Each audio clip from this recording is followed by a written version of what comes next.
Hey guys, it's Rhett from the 100 Acre Wood Highlands. Today we're going to be talking about 4 facts about Scottish Highland cows. If this is your first time finding our channel, don't forget to subscribe, and you can find our farm page on Facebook and Instagram by searching 100 Acre Wood Highlands. Thanks for watching. Let's check it out.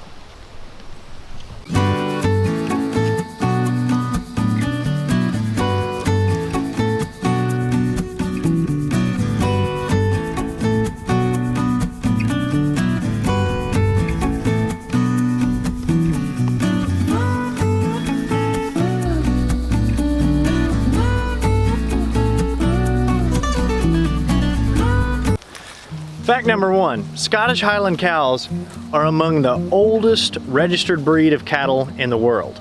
They originated in the Highland areas of Scotland, and there were originally 2 different distinct types of Scottish Highland cows. Today there's just one, and they were brought to the US back in the 1800s to breed in with other breeds of cattle and have that hybrid vigor and breed in some of those rugged qualities of the Scottish Highland cows with other breeds of beef cattle here in the US. Fact number 2, there could be several different color variations of Scottish Highland cows. Here we've got Sarah with her little calf, bull calf. They're both blonde or yellow colored.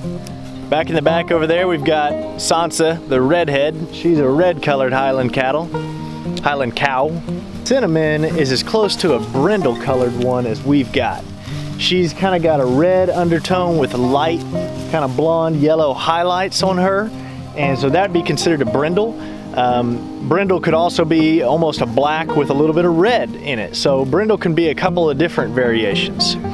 We have a white bull. His name is White Walker. He's a pretty friendly bull. He's pretty short, and Scottish Highland cows can tend to be on the smaller side. He likes to get his head scratched. Let's see if he's feeling like that. Oh, check out that long tongue. He thinks we've got like a treat or something, so he's a pretty cool bull. Pretty cool old guy. And Scottish Highland cows can also be dun colored, which we got a dun colored cow around here somewhere. Gotta find her. Now this is our dun colored cow. She's a little bit darker of a cow, not quite black. Dun, this is kind of this gray color. But there's different variations of this that are called silver or silver dun. And we don't have one of those silver duns or silvers here on the farm right now, but this weekend I'm gonna be going and picking up a brand new Highland heifer that is a little bit lighter colored dun color to be added here to the farm. And our dun cow right now is super heavy bred, and she's been acting kind of funny and hiding away, won't let you get real close to her because her udders are so big and huge right now that she waddles when she walks, and I'm expecting to have a calf sometime really soon. The last colored cow would be black Highland cows. And I do not have a black Scottish Highland cow here on the farm today.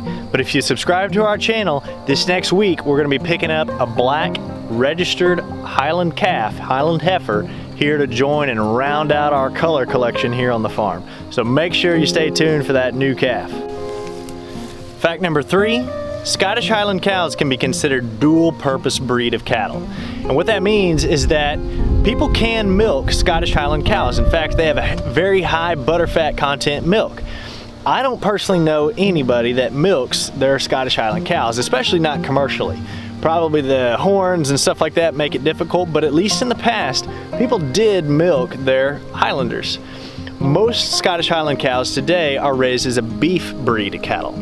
And as far as a beef breed goes, they're a slower growing, slower maturing breed of cow. And because of this outer layer of hair, they actually have a double layer of outer hair that kind of helps protect them from the different elements and the weather where they originally come from in the Scottish Highlands. They have that outer layer of hair that helps insulate them, which means they don't have as much outer layer of fat. So they're a little bit leaner beef quality. Fact number 4, Scottish Highland cows are a very rugged, very hardy breed of cows. Scottish Highland cows originally developed in the Highland areas of Scotland, where it's a little bit cooler, a little bit wetter, and they developed this double layer of hair to help insulate them and keep them warm through cold winters. And when we first decided to raise these Scottish Highland cows, one of my main concerns was, what am I going to do with these shaggy, long-haired cows when we get to our Oklahoma summers, where it's pretty commonly above 90, above even 100 degrees Fahrenheit for a month or two at a time. And I can tell you that Scottish Highland cows are raised in every state in the U.S. They're raised in all different countries around the world, and they're very adaptable to different environments. What I always tell people is, in the summer months, my cows spend a lot of time in the shade, they spend a lot of time down by the water, and they spend a lot of time rubbing their backs up against trees, and cedar trees especially, and they will shed some of this outer hair. Some of my cows, like the bull, white walker, and some of the calves, still have a pretty thick coat of hair from wintertime. But as the summer progresses and it gets warmer, they'll shed more and more of that hair, and they'll adapt to be in whatever environment that you're in. As long as they have plenty of water, plenty of shade, they can make it. Another thing that makes these cows really hardy is the hair on their faces, the hair over their eyes. When I was first looking at different breeds of cows that we might want to raise here on the farm, miniature Herefords were one of my options. I love the way those cows look. But I was really concerned about how they get sunburned pretty easily and how they have problems with their eyes, specifically this pink eye condition. These cows have this hair over their faces, which helps protect them from a lot of different eye diseases. And as you can see here, our bull's pretty short. He's got short, stubby legs, and that's also a feature of them developing in that Highlands areas. They're a little bit shorter breed of cow. So I'm about 6 foot tall, and when I stand up, I can't get real super close here to the bull, but maybe you can see how much shorter he is than I am. So he's not a huge cow, and as far as Highlands go, he's probably on the smaller side, but in general, Scottish Highland cows are going to be a little bit littler than other breeds of cattle. And the last thing that makes this breed of cattle really hardy is their mothering ability, their ease of birthing. And this past year we had 3 calves born on the farm. And a lot of people say, well, you know, you have to be around them to help, help the calves be born.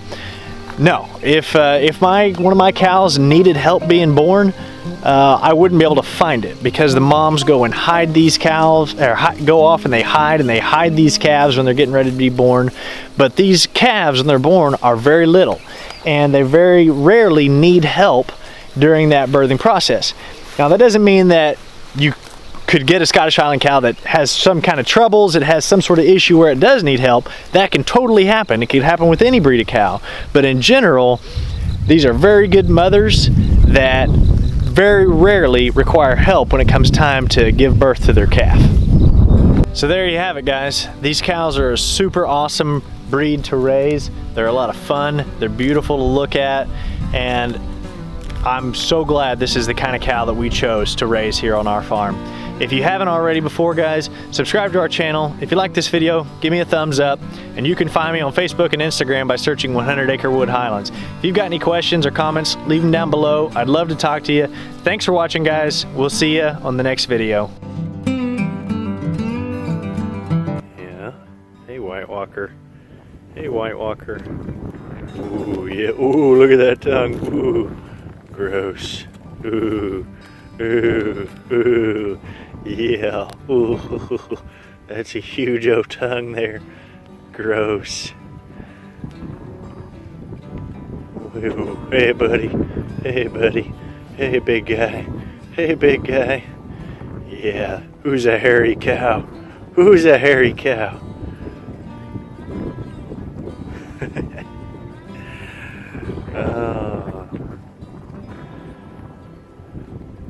Just a foggy, cold, wet day in the middle of May on the 100 Acre Wood Highlands Ranch. Ooh, yeah. Ooh, you. Gross. You're gross. Yeah. You're gross. Yeah, like a little bit of scratches. Like a little bit of scratches. Oh, yeah, it feel good. This feel good. Okay. Bye, cows. See you tomorrow.